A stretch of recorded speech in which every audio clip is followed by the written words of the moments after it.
And viewers, that's another big story we're tracking for you at this hour. India's aviation sector continues to face turbulence as the IndiGo crisis now stretches into its fifth day, triggering mounting frustration among passengers and prompting unprecedented intervention from the central government. Now, the Civil Aviation Ministry took an extremely tough stand here. IndiGo has now been ordered to refund all the passengers who have been affected by the cancellations in 5 days and even severe delays, and no later than 8 p.m. today. The ministry has also directed the airline to now identify and return all the pending luggage as well within 48 hours, making it very clear that failure to comply will now invite immediate and serious action against the airline. Now, viewers, at the center of this crisis that has been unfolding is the sheer scale of disruption. More than 2,000 flights have been cancelled over the past 4 days, with over 850 cancellations recorded just on Friday alone across Delhi, Mumbai, Chennai, Bengaluru and several other cities.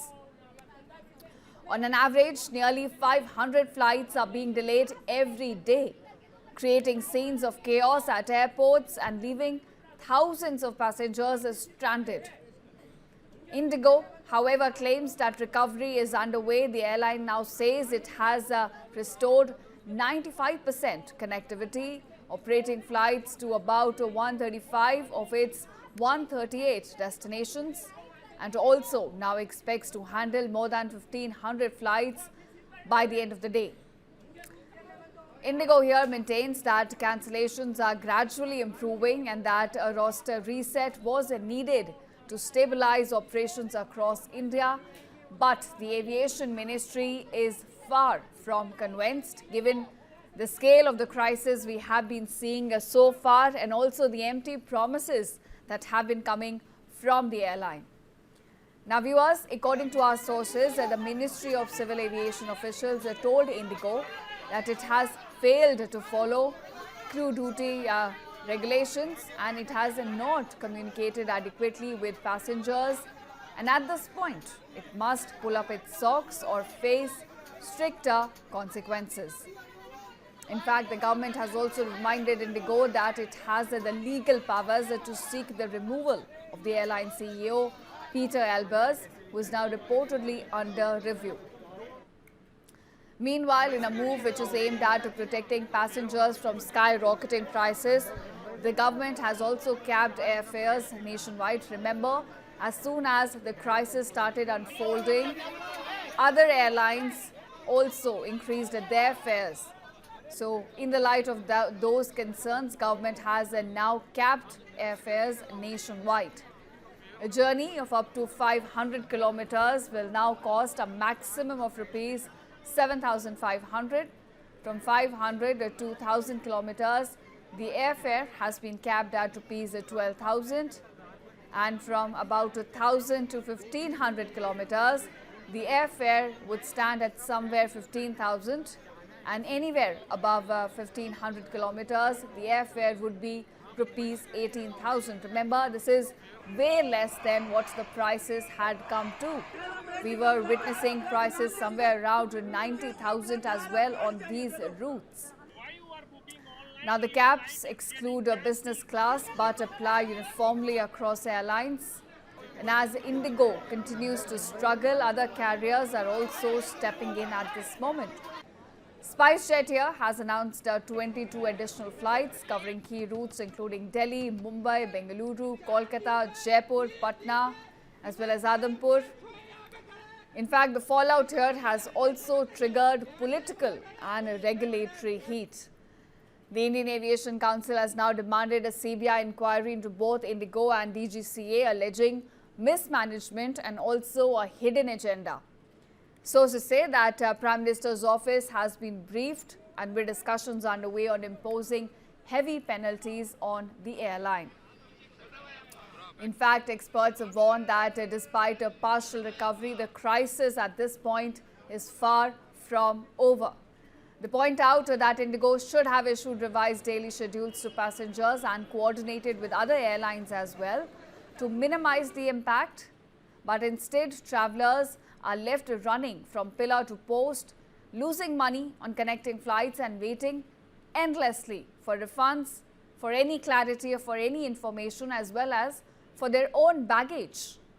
So you see, amid all of this crisis and the back and forth that's going between the government and the airline, it is the passengers, the common man, that continues to suffer in this. But with hundreds of flights still grounded and disruptions persisting into the weekend as well, the big questions we are asking at this point is, why did the situation spiral out of control in the first place? And also, when will the full normalcy return for the passengers? Now, for now, India's biggest airline is under unprecedented scrutiny and questions are rightly being asked. And millions of flyers can only hope at this moment that turbulence ends soon.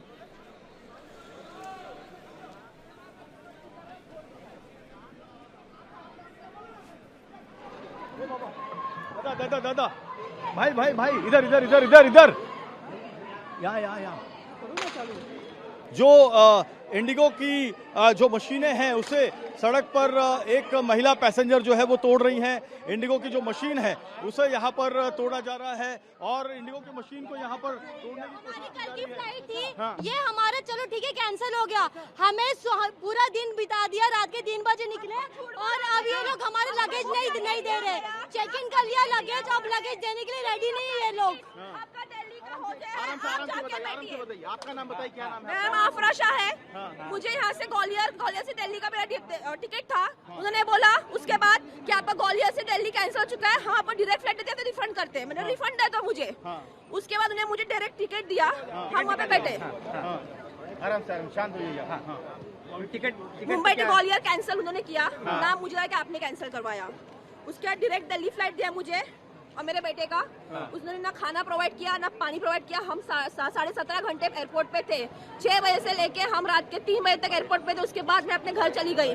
मेरे बच्चे को boils हुआ है, swelling हुआ है, he is been admitted airport. उन्होंने कुछ provide नहीं किया, खाना तक प्रोवाइड नहीं किया, पानी तक प्रोवाइड नहीं किया। उसको जो खाना दिया गया उसके बाद में जो बासी इडली था उसको लूज मोशन हो रहा था। December 2 onwards, I have been stressing upon, it is nothing to do with the crew shortage. It is nothing to do with the FDTL CR. This is being deliberately done by IndiGo. The aircraft are on the ground. The crews are not detailed for the flight. So what does this mean? This is very clear indication. And yesterday it was stated by the CEO of the airline that it was planned. Now, if it is planned, why the airline is not being punished to carry out such a chaos all around the country, which is unpardonable. See the state of mind of the passengers and the way they have been harassed. So we had a meeting with the Honorable Minister last afternoon, along with the DG, and in that we had categorically stated that this is not that simple what it looks. It is nothing to do with weather, road ATC congestion, no pilot shortage, no FTTL CR. It is ultimately boiling down to network planning and operational planning. That is what it is coming to, and we are very clear from day one that this is the cause of the all these delays, cancellations, because even if you have 100 to 200 pilots short, you will not be cancelling 1,500 flights out of 2,200 flights. On the contrary, see the audacity of the airline that the cancellations, their flights are being cancelled and they're rebooking at 40,000, 50,000. The government should have immediately stopped that. There is no question of the airline when it's cancelling the flights that it starts further booking. And the CEO last night said, I don't know how the government of India is saying that it will be restored in 3 days, but the CEO himself said that maybe he'll be able to restore by 15th of December. I would put across if 6-7 lakh passengers are stranded all around the country.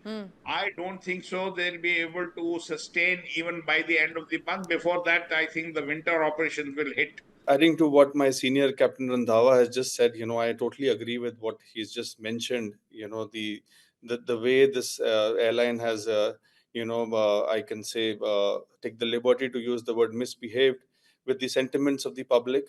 However, we must understand that the scale of operations are huge. It is primarily, we are talking about 65% of the air traffic of the country, and it is going to have a cascading effect. It is going to have an effect on the operations, on the ground crew, on the air traffic control, and normalcy will take approximately around 48 to 72 hours more. Today we see a number less than 800 of flight cancellations. It is improving. However, there needs to be a major fact finding.